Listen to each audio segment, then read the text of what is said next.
Ya wachi bi emsamu akwa Badwam TV Badwam dwumade yi eso ya da se na wotwe mu nyina health tips no watie na wotu ho anamon akopa apomuden pa wo endpoint homeopathy clinic one mother romania de ebre wo nti wo fred dog 0244867068 obejeso na wotwe besi mu nso nkomo foforo e wo ho nti ya hye no so 5 minutes yenche na yeni enkomo yi enefie yi ye mekra dai mahofade die ma mefa seda emma melangit na daroma o address me asantini sa kama fefefe ye sure se wo hu ye ayofe se wo pebia freno ana ko Instagram Milan MYLLAGH obedress o kama se photo shoot na person de yenso a Milan GH obedress o kama na ho ayefe director webanso ne da se ene fansa o de mame ti fans ni na o tene ni into muma by na nka menkwa ti me da se papa emu so wa hina selesu give us Herbal center aba be me na me mu ache owa hima mejo so e bi aboko de yesu adom edenya na won se krom ha ato amsanka otumfo obo akonwa bi ma ho a nka eno ano no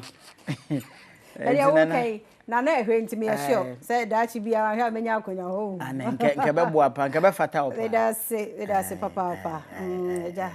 give us Herbal center ehwe nu ahodo wa adwama so ene ne ye woni padua ni mo yo ya wagana month mu nti no nka yenyaya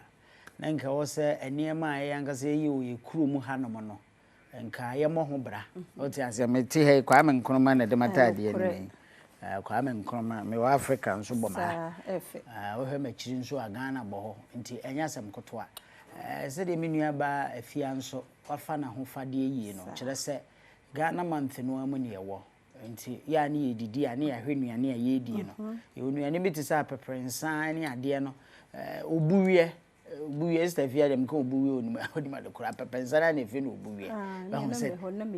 ne na ra fi ho won kai po yo enu efe no obuwie won se de ai de ne ubu a ti efe no obuwie enu ane peprensan mo mi mpe bi ni ene kura ho de nka ne yesusu ana yese se aduane wudi a se ebe yi aduane ne ade na boa ni padua pa nti mesemo am ye ni yankasa ye nuane no ne ye die no so ne ye num ye yankasa ye nuru ye yankasa ye nuru a me ka ho asem yi no ene de Bible ka ye no se ye ni nuaba no na haban no ye mfanse ye ho yade abrofu nuro ni ade ni nyina no ha manuro no bi efra ha mano abi ne keka bomu ade ye na ye die no ya ne ye ni sei no ankofo dwene se o na da bia mo pesikanti na da bia mo hwe se wanum ye nuro yi bi ama ansa o yade a wodi se o hia me baabia aha meta ba hapa other stations TV station ni radio meta akọ baabia wodi tetamia na baji usika yennu no nso ne bo anye den drugstore pharmacy shop ne chemical shop bia benya bia to ho no ene yenom na emwo nsiesie yen nti wodi wankasa kurom aduane no na wo nom wankasa kurom aduro eno ni bi ankane ne yede yedudo ne yede maye nom me nananom adwo bi kai nom wo mo hyedudo no anopa bia wo kosku ansa na abekọpe gabi nsedi no wo bebo dudo no kapo baako it is ata na malaria na wai na nchi wo ene yakoda aketo akura si stroke a che no nwodwe yade a kire no enne o ma wo bi abaya wasisu abamu a wasisu se wonom aduro yi bia bekese na enwunu na obaye ye ne ho amema ne mo wore so wanom nuro bia ne ho ntono asanso adane yade foforo woni nipadua nimu a aye chronic madam for so was nana me dia me ko hospital no ma mi nuro na menum wo na mi wi amudie bia nam de detoxify nipadua no tunum we na ohuru bibia afiri mu ama na ho ato edi me nka njo se duro na hospital de ma wo se nom no enye nom na onum wi a peye de bi na fa ohuru nipadua no mu se we na ha manko a bibia nimu a eye soronko a yakwa akofa afiri ba bi dia begumo eti aduro we your friend give us about mixture we na boost to immune system onipa bi a wota yade no na je se asojafo na woni padua no wa ho oden abafom enti onumu a ebe hye won ebe kenya won ebe ma wo mo adoso na watimi akode atia yade bia ama onsi adro ntontom eda ho ntontom kase da unti uko drugstore ne pharmacy shop a fa we ye wa hyanso de na kotobi etu malaria se typhoid fever etu ase ene etete nkrofo pa enti amanfo hunu ehun nsonsoye ene malaria fever ehunu hon nsonsoye ene eye ulcer omo hunu hon nsonsoye ene typhoid fever no sanse eye wo a wanum timi to ama aduane kora wo kon no so obedie ensuo po wo kon no so obenom da bia na ese waye basa obenum malaria no ya nso eye typhoid fever enya de ese bekoro timesraw eno no afiri nuane ne anwanuane bi ene nuane bi ayedi aye no a emene ene ade nsuo bi eno no no mo a emoa womuo ye enya papa eze aho kire ni nti obi anama wonam traffic mu ne ye pa nsuo bi asu kom de no nti aye nyunyunyu no anoma gu ne yam odo nsa be fa rubber no mu tototro eno nom saa na de typhoid fever ne ba it is how mo ani firi nsuo no ekọ nipadua no ma na o makọ attack o small intestines no to okọ attack e no otutum ntokura afi na typhoid fever na ba nom give us about mixture me say ebe ohuru ni nyina akumkuro na ye firi nipadua no ama ho ato wo mpaduane a nom bi ebetimi ama wadidi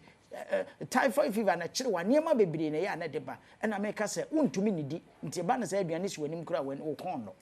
nom give us about mixture drebi se wudidi na ayesa aduane no entimi nko ho ye aduane de besi wanim kura wo mpese wo bedi a untumi nidi anombe aba mu wadidi na ayo oba awo ma akoda no fo a menum bi so wafa firi a menum bi mesra so wo 12 years nso a menum bi e wo se wo num firi obi o wo 12 years e kosoro na wa mani bi why ya ton drugstore pharmacy shop ne chemical shop bi abenya bi ato oba akọ fikyire ne moja ne mayi a onum bi akutu kankan wo mu ena nim tree nso anu boost immune system no eno nso bi wo ni nuaba ahodo bi a ema otimi didie wo katra maso te ema odidie ni nyina bi wo etu John dis asekora eboa wo wonso asabe wonfia bububu atototo so ne ade no no wonom no na esane eba nom toa ba akotoa mienu toa miensa ba wie no bon se aboa wo na waye straight waye kama na ahyehye wo kama ye ton drugstore ne pharmacy shop chemical shop bia free 0543 222470 0543 222470 wonom a mese ebejewo ntikope bi to wate ne bo na nyeden woto a nom no sade ya kire osenom no no na ebesa oyade me sanso ewo adurowei ewo hanom a eno ye fe no give us cool capsules obi on ma wo ho a bon se I say heat gina woni padua no mu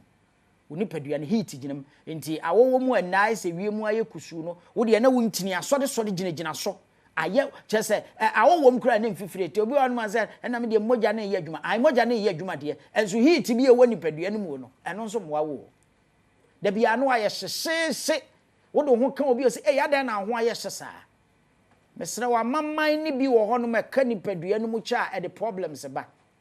edumre bi abonsa wonsa no sei no aye titriti na aye obibi e wo ho bi je so de twitwi ade a ansa na e bi atoso ama wo wonsa aye titriti wo na aye titriti o se ananse na ache wo mesre wo enya ananse bia na ache wo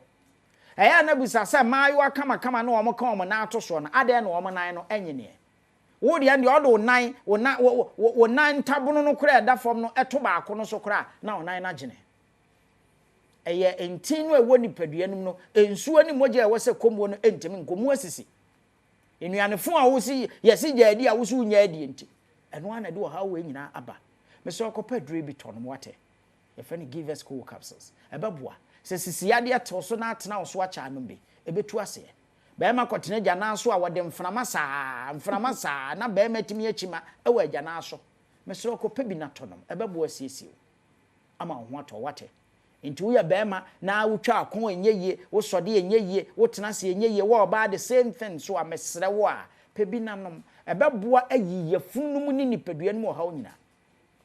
wode ane awudi ni nura no ebepem na eginagina wo bo wadidi na wotwe atwam wo nso aduane ginagina wo bo saa wo sode anopa wo num so kra na asa wo bo funo enti wo kasa kire nipa pampan ya wache na no oden mesre ko pe givers cool capsules na tono ebeboa awhoro wo yam fi ni nyina nuane undigest no a abobo pemo ewo nipadua no mu a aya amaman no ebekla ni nyina fi ho ama woato